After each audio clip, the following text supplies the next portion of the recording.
Isang paalala, ang video na ito ay ayon lamang sa aking sariling pananaliksik. Hindi ko nais na pilitin ang sino man na maniwala sa videong inyong matutunghayan. Kung hindi kayo kumbinsido sa mga impormasyon at taliwas ang inyong paniniwala sa kaalamang aking ilalahad, maaari kayong gumawa ng sarili ninyong pagsisiyasat para sa inyong kakontentuhan. Ang videong ito ay gabay lamang sa mas malalim na kaalaman at pag-intindi at hindi gawa ng isang profesional. Naniniwala ako na malaya tayong magbigay ng opinyon at suhestyon bilang malayang mamamayan ng Pilipinas. Maraming salamat. Maraming mga tagahanga ni Barbie Sue o Shansai ng Meteor Garden ang nagsasabi na sana ay hindi totoo o fake news lamang ang balita tungkol sa kanyang pagkamatay. Sigurado din ako na maraming mga Pinoy ang nagulat sa balitang ito, lalo na yung mga nasubaybayan ang programang Meteor Garden na inire noon sa Pilipinas. Pero marami din naman ang nagtataka sa biglaang pagpanaw ng aktres at singer na si Barbie Sue dahil bukod sa bata pa lang ito, hindi din ito nagpapakita ng mga senyales ng pagkakasakit sa tuwing maglalabas ito ng kanyang mga larawan at video sa internet. Ano nga kaya ang totoong ikinamatay ni Shansai o ni Barbie Sue sa totoong buhay? Halina't atin itong alamin.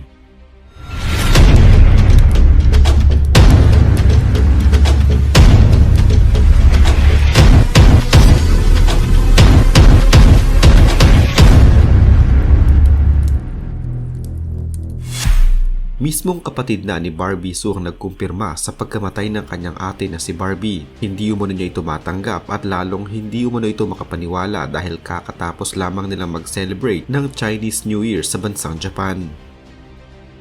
Doon na din sa bansang iyon kinremate ang mga labi ni Barbie. Hindi pa sa ngayon sumasagot ang kanyang mga pamilya at nananatiling tikom ang bibig sa mga tanong ng publiko.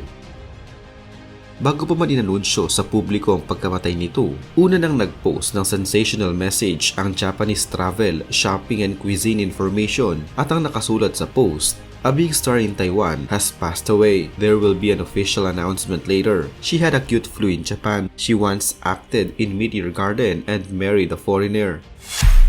Noong 25 ng Enero, naka-attend pa si Barbie sa meeting kasamang kanyang mga katrabaho. Noong panahon na iyon ay hindi mo ito kakikitaan ng senyales ng anumang sakit. Wala sa kanyang physical na itsura na may dinaramdam ito na kahit ano. Magandang pangangatawan at lalong mas nagmukhang bata kahit palampas 40 na ang edad nito. Matatandaan noong taong 2024, kumalat ang larawan na ito ni Barbie na kung saan makikita ang malaking pagbabago sa kanyang physical na pangangatawan.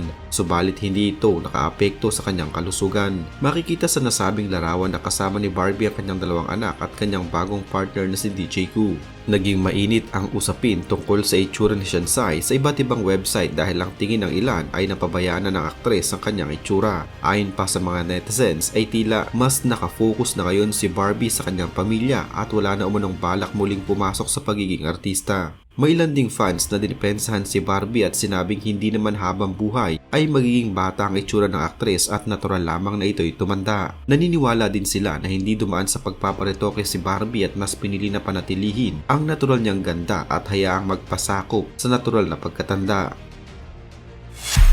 Subalit sa mga hindi nakakaalam, ang buhay kalusugan pala ni Barbie ay hindi naging maganda sa mga nakalipas na taon. Ito na din marahil ang dahilan kaya nagkaroon ng komplikasyon ng kanyang lagnat na sinabayan pa ng pneumonia. Noong mga nakaraang taon, ilang beses na din palang hinimatay si Barbie Sue. Paulit-ulit din itong inatake ng epilepsy na sakit niya ng matagal. Noong mga panahon na iyon ay ilang beses na din itong isinugod sa ospital dahil sa sobrang lala ng kanyang lagnat. Taong 2016, habang isinisilang din niya ang kanyang panganay, na comatose ito dahil sa kakulangan ng oxygen sa kanyang baga. Ilang beses din umano itong nag-seizure hanggang sa huminto sa pagtibok ang kanyang puso at hindi na huminga. Matapos nitong makoma ng nasa 10 araw, muli siyang nagising at nakarecover. Ayon pa noon kay Barbie, sa yugto umano ng kanyang buhay ngayon, hindi na umano siya takot mamatay dahil naranasan na din umano niyang mamatay ng panandalian. Ang pneumonia ay hindi basta-bastang sakit, lalo na kung sasabayan pa ng iba pang mga sakit at mahinang resistensya.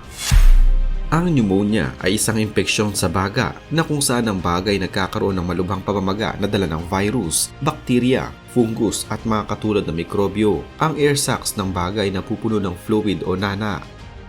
Kasabay ng impeksyon na ito ang ubo, lagnat at hirap sa paghinga. Karaniwang napipigilan ng katawan ng pagkakaroon ng pulmonya, ngunit kung mahina ang immune system, ito ay lumalala. Kapag hindi ito naagapan, maaaring magkaroon ng sepsis kung saan lumilipat ang mikrobyo sa dugo at kumakalat sa iba't ibang bahagi ng katawan. Ang pneumonia ay galing sa bakterya, virus, fungi at iba pang mikrobyo na umaatake sa baga at katawan na may mahinang immune system. Nagdudulot ng pulmonya ang mga sumusunod. Una yung bacterial pneumonia. Ang lung infection ay nanggagaling sa bakterya. Mas mapanganib ito kung kagagaling lang sa sipon at trangkaso.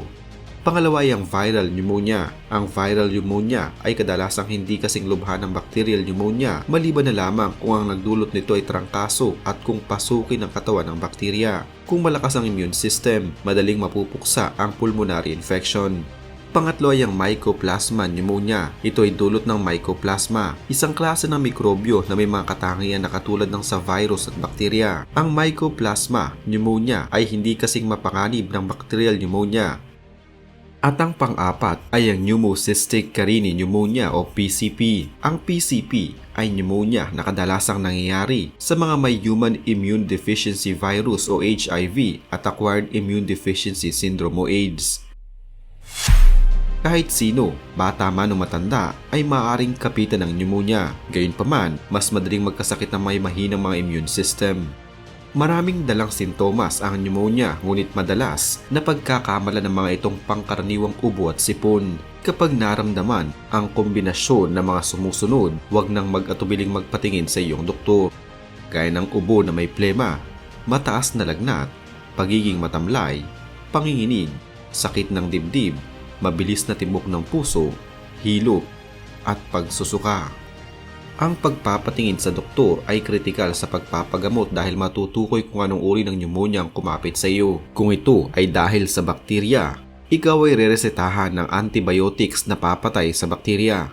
Antiviral drugs naman ang irerekomenda para sa viral pneumonia. Kapag ang pasyente hindi gumagaling, siya ay maaaring dalhin sa confinement upang masuri ang paggalaw ng mikrobyo at maihanda ang angkop na lunas.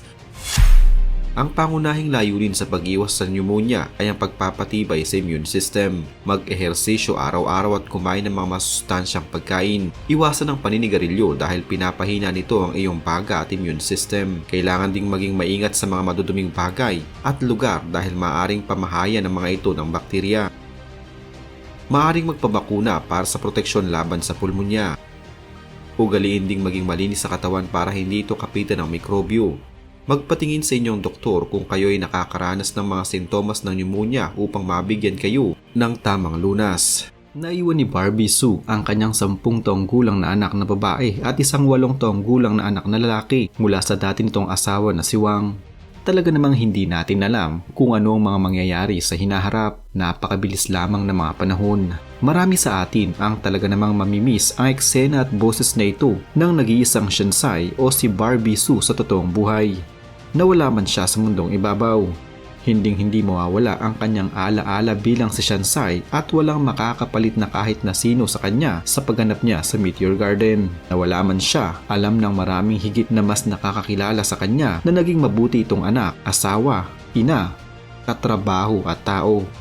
Di ko alam hanggang kailan tayo